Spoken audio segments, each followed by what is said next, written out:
यशवंत किल्लेदारजी नमस्कार। पुन्हा एकदा ठाकरे बंधूंची भेट होतीये। एकीकडे महाविकास आघाडीमध्ये मनसेच्या येण्यानं काँग्रेस नाराज असल्याची चर्चा आहे आणि दुसरीकडे पुन्हा एकदा उद्धव ठाकरे, राज ठाकरे युतीच्या चर्चा करण्यासाठी भेटतायत। काय समीकरण उदयाला येतंय, काय माहिती आहे? नाही बघा, तुम्ही आता म्हणालात की पुन्हा एकदा भेटतायत। एक्झॅक्टली मला तेच म्हणायचंय। दोघं बंधू आहेत ते भेटत असतात, त्याप्रमाणे ही आजची देखील ती दोन बंधूंमधली भेट आहे। आता निवडणुकीच्या पार्श्वभूमीवर किंवा तुम्ही आता जे काही म्हणाल मतदार याद्या आणि हा सगळा विषय, हा विषय नाहीत ना, दोन्ही पक्षांच्या नेत्यांच्या पातळीवर चालू आहे।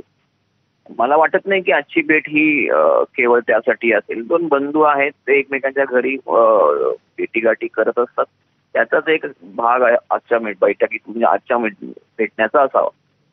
पण महापालिका निवडणुकीवर दोघं थेट चर्चा करतायत अशीही माहिती आहे। ते करतील ना, म्हणजे मी असं म्हणत नाही की ते करणार नाहीत, परंतु सद्यस्थितीत आता ती अजून ती वेळ आलेली नाहीये। दोन्ही पक्षाचे नेते, जे काही वरिष्ठ नेते आहेत ज्यांच्या मध्ये चर्चा चालू आहेत, त्या चर्चा जेव्हा अंतिम पातळीवर येतील त्याच्यानंतर ह्या दोन बंधूंकडे ते विषय जातील ना, आणि मग त्याच्यानंतर ह्या दोन बंधूंमध्ये काही चर्चा होऊन मग पुढे काही निर्णय होतील। पण म्हणजे अजूनही प्राथमिक बेसिस सगळ्या चर्चा चालू आहेत।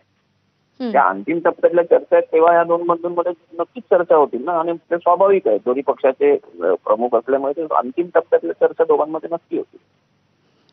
असं आहे की काँग्रेसची नाराजी आहे मनसेला सोबत घेण्यावरून। जर काँग्रेसची ही नाराजी दूर नाही झाली तर मनसेची काय भूमिका असणार आहे?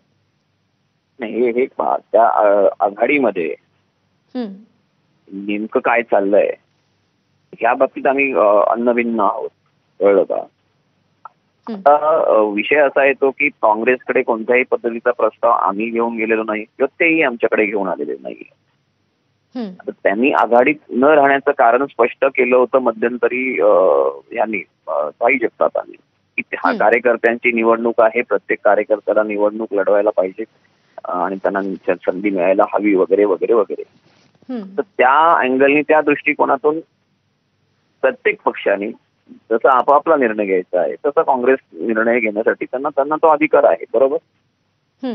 पण आणि आघाड्या युती करणं हे त्या आघाडीमधील किंवा युतीमधील जे घटक पक्ष आहेत त्यांना प्रत्येकाचा त्याचा फायदाच होत असतो। आतापर्यंतचा जो ट्रेंड पाहिला तर तो फायदा होतच आलेला आहे।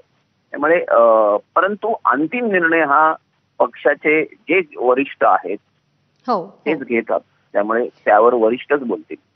आणि या पक्षवरिष्ठांच्या निर्णयाकडेच सगळ्यांचं लक्ष लागलेलं आहे। यशवंत किल्लेदारजी, आभार आपले, आपण सविस्तर प्रतिक्रिया दिलीत त्यासाठी। आणि यानंतर पुन्हा एकदा जाऊयात वेदांत